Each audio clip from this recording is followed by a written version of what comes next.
Episode 10 खूबसूरत मोहब्बत का। तो चलिए शुरू करते हैं। मनन अंश के कमरे में आता है और उसे मारना शुरू करता है और कहता है कि तू इतने सालों से मेरे साथ ये सब करता आ रहा था, तुझे तो अभी बताता हूँ मैं, रुक जा, तूने मुझे समझ क्या रखा है। तो अंश कहता है कि भाई रुक जा, मार डालेगा क्या, तू तो ऐसे कर रहा है जैसे मैं तेरी जायदाद ले ली हो, बस एक चुम्मा ही तो लिया है तेरा। मनन उसे मारना बंद कर देता है और लंबी लंबी सांसें लेने लगता है। इतना देखकर अंश बहुत हंस रहा होता है। मनन उसे घूरते हुए कहता है कि ऐसी वाहियात हरकत आगे मत करना, बता रहा हूँ मैं तुझे। तो अंश कहता है ओह वाहियात, अच्छा एक बात बता, अगर तेरी बीवी तुझे किस करेगी तो तू तब भी उससे यही कहेगा कि ऐसी वाहियात हरकत मत करना।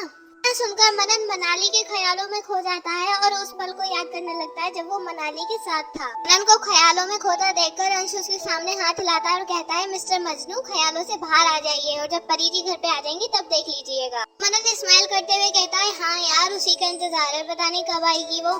तो अंश कहता है कि अरे आ जाएगी मेरा बच्चा, एक बात बता, तू रात भर जागा लेकिन तुझे अभी भी नींद नहीं आ रही है। मनन स्माइल करते हुए कहता है कि अब कहाँ नींद आएगी, तब से उसको देखा है तब से उसी के बारे में सोच रहा हूँ मैं। अंश स्माइल करते हुए कहता है कि मेरी बात सुन, मुझे ये प्यार वार के बारे में नहीं पता, लेकिन इतना पता है कि तू मनन ओबेरॉय से मजनू ओबेरॉय हो गया है। ना कहकर वो जोर जोर से हंसने लगता है। मनन उसको घूर रहा होता है और झूठ मूठ का गुस्सा दिखाते हुए कहता है कि बत्ती बंद कर और जा यहाँ से, अब मुझे सोने दे। अंश कहता है कि अच्छा, अभी तो तू कह रहा था कि तुझे नींद कहाँ आएगी। मनन कहता है कि देख भाई, मैं भी इंसान हूँ, मुझे भी थकान होती है, मुझे भी नींद आती है, अब तू जा और मुझे सोने दे। अंश कहता है कि अच्छा हुआ तूने मुझे बता दिया कि तू इंसान है, मैं तो तुझे दोपहर वाला गधा समझता था। ना सुनकर मनन को बहुत गुस्सा आ जाती है और वो दो पैर उठा के अंश को मारने लगता है। अंश उससे बचने की कोशिश कर रहा होता है। जब मनन नहीं रुकता है तो वो कमरे से बाहर चला जाता है।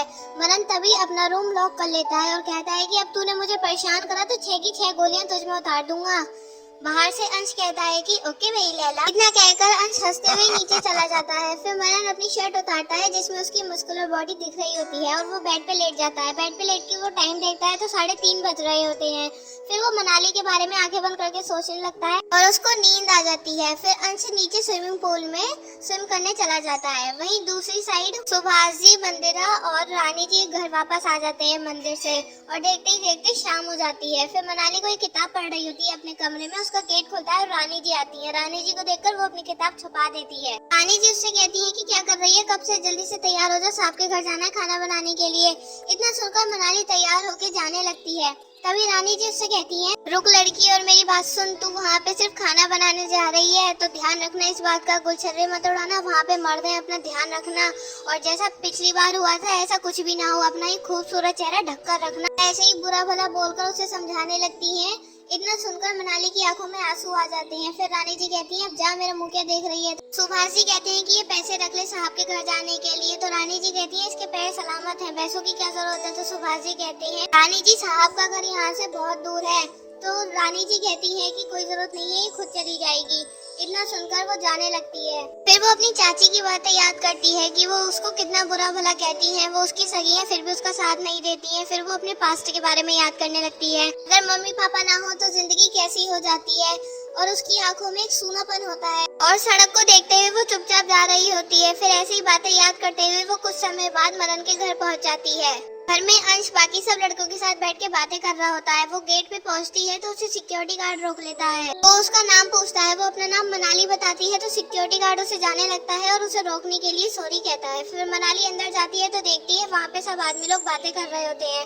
तभी जीतू की निगाह मनाली पे पड़ती है और वो अंश से कहता है कि भाई वो आ गई। तभी अंश दूसरी साइड देखता है तो मनाली खड़ी भी होती है। तो वो मनाली से कहता है कि आइए परी जी, आप क्या लेंगी, चाय पानी ठंडा। मनाली उस बड़े से घर को देख रही होती है तो वो सुन नहीं पाती है। अंश फिर दोबारा से कहता है कि आप क्या लेंगी, बैठिए। तब वो मनाली नामे गर्दन हिला देती है। तभी जीतू कहता है कि भाई बहुत भूख लग रही है। मनाली फिर किचन में चली जाती है। तो अंश जीतू को घूरते हुए उसके पेट में कोनी मार के कहता है कि अपनी भूख को बर्दाश्त नहीं कर सकता था, हाथी हो रहा है खा खा के। फिर वो गुस्से में मनन के कमरे में चला जाता है मनन को उठाने के लिए। देखता है कि मनन एक छोटे बच्चे की तरह सो रहा होता है। तो जिस करवट में मनन लेटा हुआ होता है अंश भी उसी करवट में लेट जाता है और उसके कान पे कहता है, उठ जा मेरा बच्चा। तो मनन कहता है अबे क्या है, सोने देना थोड़ी देर और। तो अंश कहता है कि तू बहुत देर से सो रहा है और अब शाम के 6 बज रहे हैं।